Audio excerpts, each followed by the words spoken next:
Tampok sa midnight street food na ito ang mga nakakatakam na pagkain na patok sa panlasa ng mga may hilig mag-food trip. Japanese food, American food, Thai food, at syempre, hindi magpapawala ang all-time favorites natin, ang Pinoy food. Iyan ang ilan lamang sa mapagpipili ang pagkain dito sa Banchetto. Banchetto offers an array of food na affordable, no?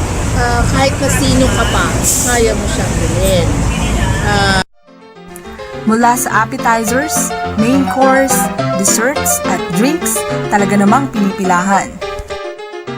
Swak raw ang schedule ng kainang ito lalo na sa mga ginagabi ang trabaho. Dahil bukas ito hanggang madaling araw, mas convenient daw pumunta dito. At higit sa lahat, mura ang mga pagkaing inihahandog nila.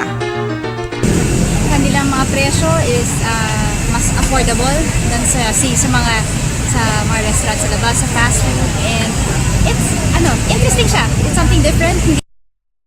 Sa Shopwise Libis Banchetto, dinarayo ng ilang mga nag-oopisinang nagtatrabaho malapit din dito ang mga nakakatakam na pagkain kahit na daw Martes ng gabi hanggang Miyerkules lamang ng madaling araw nagbubukas ito.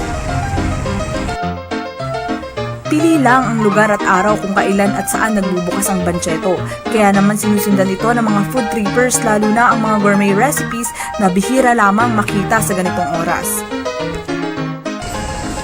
Dito naman sa Forum Banchetto dito sa Pasig, nihahandog nila ang kanilang masasarap na pagkain 2 beses sa isang linggo, Miyerkules at Huwebes na talaga namang dinaragsa ng karamihan.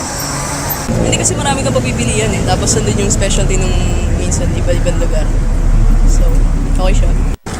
Okay yung food, masarap, tsaka mura siya, kakaiba. Okay. Para sa mga naghahanap ng mga pagkain malinamnam, kakaiba at affordable, pasarapin ang banding na dito lamang matitikman. Bukod sa Shopwise Libis at Forum Banchetto, bukas din sila tuwing Biyernes sa Meralco Avenue at tuwing Linggo naman sa Emerald mula alas 2 ng madaling araw hanggang alas 12 ng tanghali. Maria ng Buko nag-uulat para sa Bagong Balita.